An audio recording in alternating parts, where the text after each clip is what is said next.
Hey, in this week's leadership essay recap, we're going to talk about accountability isn't a threat. You see it a lot when performance slips or deadlines are missed or commitments are broken and people are failing to do what they should do. Someone eventually, inevitably, is saying, we need to hold people accountable. And, that's a phrase that sounds less leadership ish and more like a threat, depending upon how it's delivered. But still, it feels a little off. And it bothers me because when done right, accountability is one of the healthiest things a leader can create. But unfortunately, we've turned accountability into something that leaders do to people. In common modern management language, accountability often means the leader makes sure the employees do what they should do and confronts them when they don't. So, in other words, expectation, failure, confrontation, consequences. The person with authority holds the person with less authority accountable.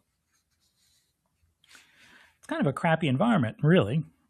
Now, don't get me wrong, consequences have a legitimate place, of course.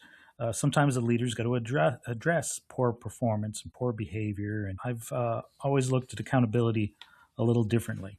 It's taking responsibility for commitments, actions, results, and consequences, and helping others do the same.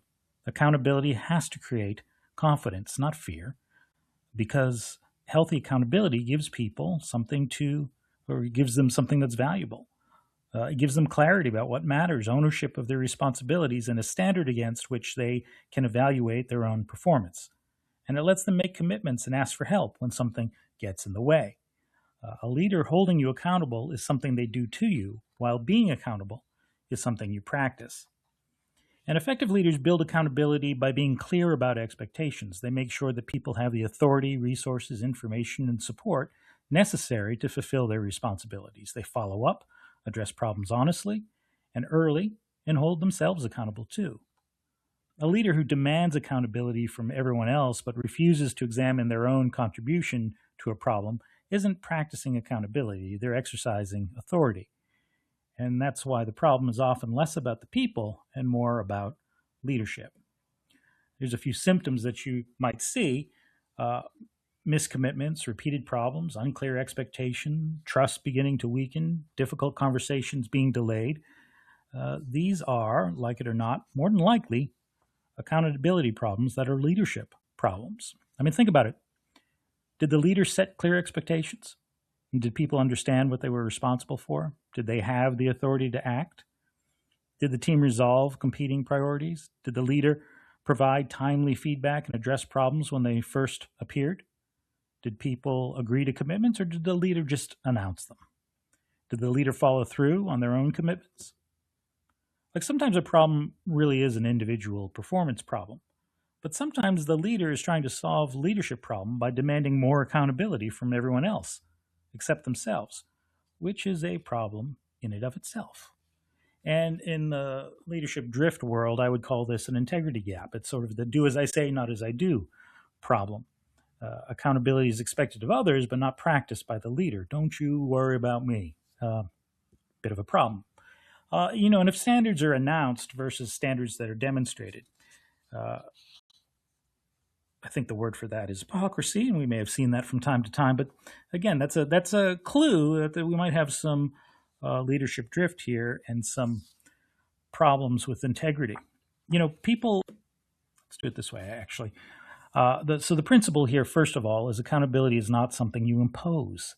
It's something you practice. Effective leaders hold themselves to the same standard they expect from others. And so, look, accountability is not necessarily always easy, because what we're doing is we're saying, here's our high standards and here's what we're going to hold ourselves up to. And, we're human, we goof. And so when we goof, it doesn't always feel great, but it doesn't have to feel horrible. It doesn't have to be toxic. It doesn't have to be a miserable experience. When somebody holds you accountable, it's not the same as being accountable. And there are approaches to accountability. There's really two approaches, right? There's accountability as enforcement versus accountability as leadership. And as enforcement, it will do these things. It'll hold people accountable. Accountability is imposed. The leader watches the employee. Expectations become consequences. Failure triggers confrontation. Accountability is about compliance. Why didn't you do it? The leader is the enforcer. Accountability creates pressure, and there's a fear of consequences. I think most people have felt that from time to time in our modern era. But what if you had accountability as leadership? It's a different feeling, it's a different vibe, as it were. It's in a different environment. They build accountability. Accountability is practiced. Leadership principles is the relationship. Well, that's true, but it's also what I'm trying to say here is that leaders participate in the relationship. It's not a one sided thing. Expectations create clarity. And failure, when it happens, triggers a conversation. Accountability is about responsibility. Big picture takeaway is that accountability is about responsibility, and everybody has various levels of responsibility. What happened and what do we do now is a far better question. The leader is accountable too. You have to remember that. And accountability creates trust, and there's confidence in accountability. And so, wouldn't you want a team that trusts you and is confident? Bottom line, accountability is a form of respect. If I hold you accountable in the healthiest sense, I'm going to be clear about what matters. I'll tell you what I need and make sure you understand and what you're responsible for. I'm going to give you reasonable opportunity and resources to succeed and trust you to act. I'll ask what happened when things don't go as planned and expect you to tell me the truth. And I'm going to hold myself to the same standard. Now, that's not punishment. That's respect. And respect is what accountability is about in the first place. Look, if expectations didn't matter, commitments don't matter. And if commitments don't matter, people's work doesn't matter. And if people's work doesn't matter, neither does the responsibility entrusted in them. So 3 takeaway questions here for you to think about this week in the coming days. Are your expectations clear? Did you address problems early or wait until you're frustrated? Are you holding yourself accountable for your part of the problem? You are playing a part. Do you recognize that? Anyway, that's all I've got for this week. Good luck to you. Keep advancing confidently in the direction of your dreams and help others along the way.